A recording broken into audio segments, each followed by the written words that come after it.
وہ ہمیشہ اس کا احترام کرے گا اور اس کا احسان کبھی نہ اتار سکے گا۔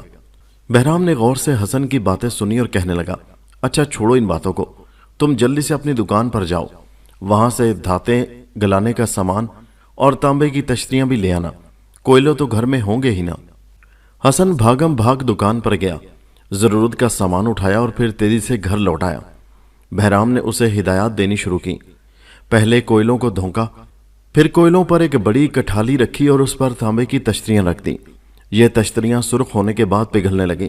جب سارا تانبا پگھل گیا تو بہرام نے اپنی جیب سے ایک چھوٹی سی شیشی نکالی۔ اس شیشی میں سے اس نے تنکا بھر سفوف اس کٹھالی میں ڈال دیا۔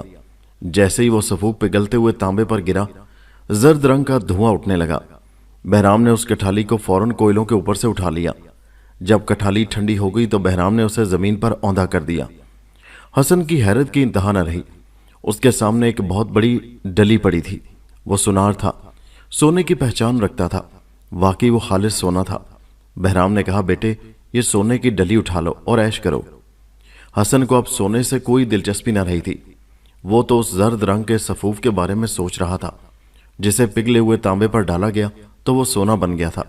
حسن کہنے لگا، چچا جان واقعی آپ نے تو کمال کر دیا، یہ زرد رنگ کا سفوف کیا ہے؟ یہ کیسے تیار کیا جاتا ہے؟ بہرام نے اس کی طرف مسکرا کر دیکھا اور محبت سے کہنے لگا، تم اس سفوف کی بات کرتے ہو جس نے تانبے کو سونا بنا دیا؟ یہ تو بڑی ہی معمولی چیز ہے جو تم چند پیسوں میں ڈھیروں بنا سکتے ہو۔ وقت آیا تو میں تمہیں اس کی حقیقت بھی بتا دوں گا۔ حسن کی بے چینی اور تجسس انتہا کو پہنچ گئے تھے۔ اس نے بہرام سے کہا، چاچا جان آپ اتنے مہربان ہیں، آپ ابھی اس سفوف کے بارے میں ہی کیوں نہیں بتا دیتے؟ بہرام خاموش رہا، کچھ لمحے سوچتا رہا۔ حسن کی بے چینی بڑھتی گئی۔ آخر بہرام نے زبان کھولی۔ وہ بہت سنجیدہ اور فکرمند دکھائی دے رہا تھا۔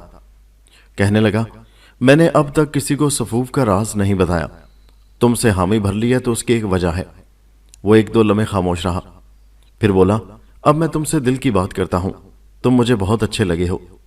اصل میں میری ایک خوبصورت اور جوان بیٹی ہے، مجھے اس کے لیے شریف، خوبصورت اور خاندانی لڑکے کی تلاش تھی۔ خدا نے مجھے تم سے ملا دیا۔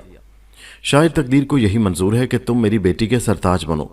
تم جانتے ہو کہ کسی بیٹی کے باپ کو اپنا داماد کتنا عزیز ہوتا ہے۔ سفوف کی کیا حقیقت ہے؟ اپنے داماد کے لیے تو میں جان بھی دے سکتا ہوں۔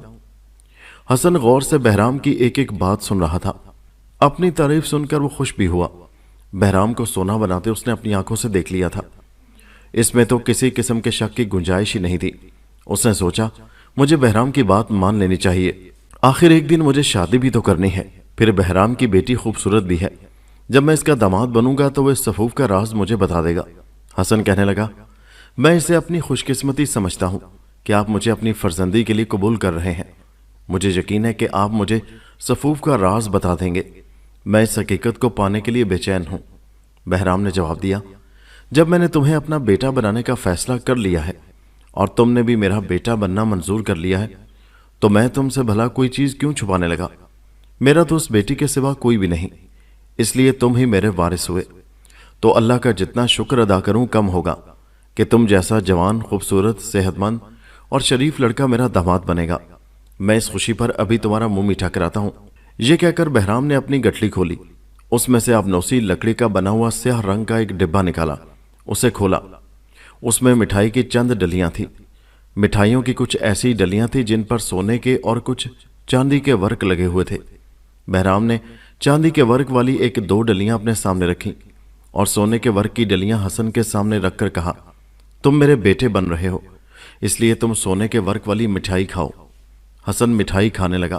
مٹھائی اتنی مزیدار تھی کہ وہ ساری ڈلیاں کھا گیا، لیکن ادھر اس نے مٹھائی ختم کی، ادھر اس کا سر چکرانے لگا اور پھر جلد ہی بے ہوش ہو گیا۔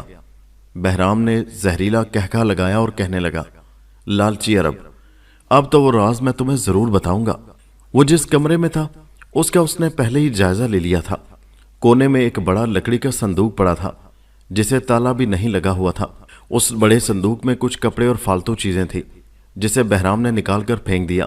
بے ہوش حسن کے ہاتھ پاؤں مضبوطی سے باندھ کر اس نے اسے صندوق میں لٹا دیا اور پھر اپنی گٹھلی سے تالا نکال کر اس صندوق کو تالا لگا کر چابی جیب میں ڈال لی۔ حسن کا گھر بہت بڑا تھا اور اس میں وہ اور اس کی ماں دو افراد رہتے تھے۔ اس کی ماں بیچاری گھر کے دوسرے حصے میں شام کا کھانا تیار کرنے میں مصروف تھی، اس لیے اسے یہ معلوم ہی نہ ہو سکا کہ گھر کے دوسرے حصے میں کیا ہوا ہے۔ بہرام نے دیر نہیں کی، حسن کو صندوق میں بند کر کے وہ فوراً باہر نکلا اور کچھ مزدور بلا لایا۔ ان سے صندوق اٹھوایا اور بندرگاہ کا رخ کیا۔ حسن کی ماں کو کیا خبر کہ تقدیر کیا وار کر چکی ہے۔ جب شام گہری ہو گئی اور حسن نہ آیا تو اس کی ماں اٹھی اور گھر کے اس حصے میں آئی جہاں حسن نے بہرام کو کمرے میں ٹھہرایا تھا۔ اس نے حسن کو آوازیں دیں۔ جب کوئی جواب نہ ملا تو وہ دروازے کو پیٹنے لگی۔ دروازہ اندر سے بند تھا اور کوئی اسے جواب نہیں دے رہا تھا۔ اسے یاد آیا کہ اس کمرے کا ایک دروازہ بازار کی طرف بھی کھلتا ہے۔ بیچاری جلدی سے باہر بھاگی۔ بازار کی طرف سے کمرے کا دروازہ کھلا تھا۔ اس نے دیکھا کہ کمرے میں سب کچھ جوں کا توں موجود ہے، لیکن نہ اس کا بیٹا حسن وہاں ہے نہ ہی اس کا مہمان، اور کمرے میں موجود لکڑی کا بڑا صندوق بھی غائب ہے، اور اس صندوق میں جو سامان تھا وہ فرش پر ادھر ادھر پڑا ہے۔ حسن کی ماں کا دل دھڑکنے لگا۔ غم سے اس کا برا حال ہو گیا۔ اس کا بیٹا ہی تو اس کا سب کچھ تھا اور وہ غائب تھا، اجنبی بھی اور بڑا صندوق بھی۔ وہ واویلا کرنے لگی، حسن کا نام لے کر اسے پکارنے لگی۔ ہمسائے واویلا سن کر آ گئے، لوگ اکٹھے ہونے لگے۔ حسن کی ماں نے رو رو کر سارا ماجرا سنایا تو کچھ لوگ کوتوال کو خبر دینے چلے گئے۔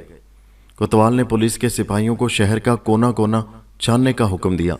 رات ہو گئی لیکن حسن کا کوئی سراغ نہ ملا۔ حسن کی ماں کو اب یقین ہو گیا کہ اس کا بیٹا اس سے ہمیشہ کے لیے بچھڑ گیا ہے۔ اب وہ کبھی اپنے بیٹے کی صورت نہ دیکھ سکے گی۔ وہ دل میں کہتی، اگر میرا بیٹا میرا کہا مان لیتا تو آج مجھے اس جدائی کا صدمہ برداشت نہ کرنا پڑتا۔ اس نے اپنے گھر کے صحن میں ایک فرضی قبر بنا دی اور اس پر یہ کتبہ لکھ کر لگوا دیا، وہ جو ماں کا کہنا نہیں مانتے وہ خود بھی پریشان ہوتے ہیں اور ماں کو بھی زندہ درگور کر جاتے ہیں۔ بیچاری بوڑھی بی اماں، ان کی زندگی اجیرن ہو گئی۔ اب بہرام کی حقیقت سنیے۔ وہ ایک آتش پرست تھا اور مسلمانوں کا جانی دشمن۔ وہ ہر سال ایک مسلمان کو کسی نہ کسی طرح جال میں پھانس کر دور دراز کے علاقے میں لے جاتا اور وہاں اسے ذبح کر دیتا تھا۔ وہ حسن سے پہلے کئی مسلمان نوجوانوں کی اس طرح جان لے چکا تھا۔ جب بہرام صندوق اٹھوا کر بندرگاہ پہنچا تو وہ پہلے سے ایک بحری جہاز میں سوار ہونے کا انتظام کر چکا تھا۔ اسے یہ بھی معلوم تھا کہ وہ بحری جہاز کب روانہ ہوگا۔ جو ہی بہرام اپنے صندوق کے ساتھ بحری جہاز پر سوار ہوا، چونکہ جہاز کی روانگی کا وقت ہو چکا تھا، اس لیے جہاز کے کپتان نے اشارہ کیا اور جہاز کا لنگر اٹھا دیا گیا، اور تھوڑی دیر کے بعد جہاز پوری رفتار سے سمندر میں سفر کر رہا تھا۔ بہرام اپنی کامیابی پر بہت خوش تھا۔ جب جہاز سمندر میں پہنچا تو رات ہو چکی تھی۔ بہرام نے آگ جلائی اور اس کی عبادت کرنے لگا۔ دوسرے دن جب صبح ہوئی تو اس نے صندوق کھولا اور حسن کو باہر نکالا، جو ابھی تک بے سدھ اور بے ہوش تھا۔ اس کا رنگ ہلدی کی طرح زرد ہو چکا تھا۔ بہرام نے اپنی جیب سے ایک ڈبیا نکالی جس میں نسوار قسم کی کوئی چیز تھی، جسے اس نے حسن کے نتنوں میں ڈالا تو حسن کے جسم میں حرکت ہوئی اور وہ چھینکنے لگا۔ تھوڑی دیر میں اسے ہوش آ گیا اور وہ اٹھ کر بیٹھ گیا۔ اس نے اپنے ارد گرد نگاہ ڈالی تو اسے چاروں طرف پانی ہی پانی دکھائی دیا۔ حسن نے سوچا کہ وہ کوئی خواب دیکھ رہا ہے۔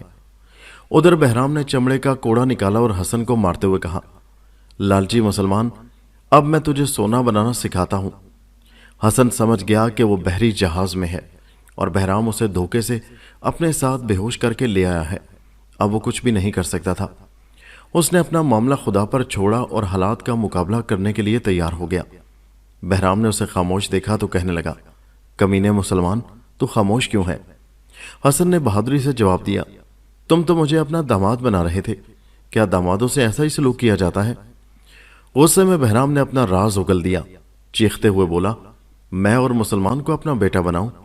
میں تمہارے جیسے 999 مسلمان نوجوانوں کو اپنے خفیہ خزانے کی قربان گاہ پر ذبح کر چکا ہوں، تم ہزارویں ہوگے، سنا تم نے؟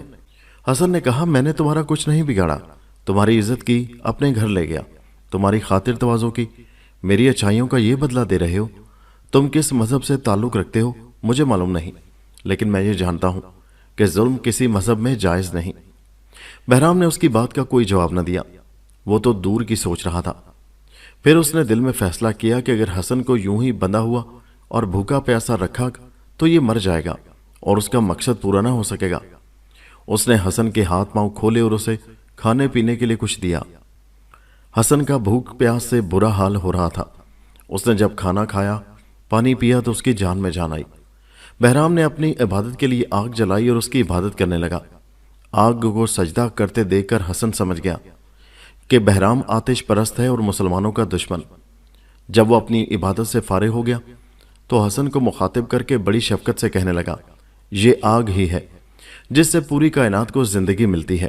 آگ نہ ہو تو یہ دنیا بھی نہ ہو۔ یہی آگ ہے جو عبادت کے لائق ہے۔ اگر تم بھی میری طرح آگ کی عبادت کرنے لگو تو میں نہ صرف تمہیں سونا بنانا سکھا دوں گا بلکہ اپنی بیٹی سے تمہاری شادی بھی کر دوں گا۔ حسن نے کیمیا گری کا فن سیکھنے کے لیے اپنی ماں کی نصیحت پر عمل نہیں کیا تھا اور آج یہ برے دن دیکھ رہا تھا کیونکہ اسے سونا بنانے کے ہنر کو سیکھنے کا جنون تھا، لیکن وہ اپنے مذہب پر دنیا کے کسی چیز کو فوقیت نہیں دیتا تھا۔ اس نے جواب دیا، تم آگ اور سورج کی پوجا کرتے ہو، تم اس کی عبادت کیوں نہیں کرتے جس نے آگ اور سورج کو بنایا ہے، جو ہر چیز کا خالق اور مالک ہے۔ پھر حسن نے بڑے عزم اور فخر سے کہا، خدا کی قسم، اگر تم مجھے سونا بنانے کے فن کو سکھانے کے علاوہ اپنی 1000 بیٹیوں کے ساتھ مجھے بیاہ دینے کا لالچ بھی دو تو میں خدا کے سوا کسی کو سجدہ کروں گا، نہ کسی اور چیز کی عبادت۔ میں مسلمان ہوں اور خدا کے علاوہ کسی غیر کے آگے سر نہیں جھکا سکتا۔ حسن کا یہ جواب سن کر بہرام کو اتنا طیش آیا کہ اس نے حسن کو کوڑے مارنا شروع کر دیے اور اتنا پیٹا کہ وہ بے ہوش ہو گیا۔ بہرام نے جہاز کے کپتان اور دوسرے تمام لوگوں کو یہ بتا رکھا تھا کہ حسن اس کا غلام ہے جسے وہ بصرہ سے خرید کر لایا ہے۔ چونکہ حسن نے اپنا معاملہ خدا پر چھوڑ دیا تھا، اس لیے اس نے کبھی کسی کو یہ بتانے کی ضرورت ہی محسوس نہ کی کہ وہ بہرام کا غلام نہیں ہے۔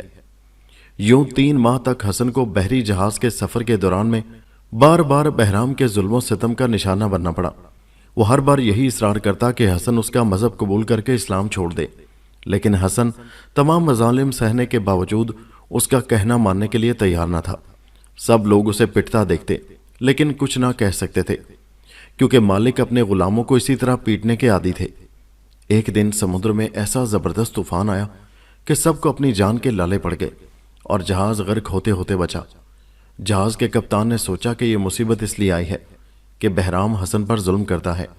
اس نے بہرام کو دھمکی دی کہ اگر اب اس نے حسن کو مارا پیٹا تو وہ اپنے عملے کو کہہ کر بہرام کو سمندر میں پھینکوا دے گا۔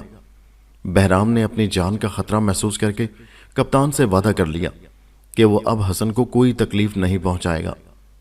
حسن کے زخموں کی مرہم پٹی کی گئی، اسے کھانے پینے کے لیے بھی مناسب خوراک دی جانے لگی اور بہرام حسن سے بات چیت بھی کرنے لگا۔ ایک دن باتوں باتوں میں حسن نے بہرام سے پوچھا، آخر تمہاری منزل کہاں ہے؟ تم مجھے کہاں لے جا رہے ہو؟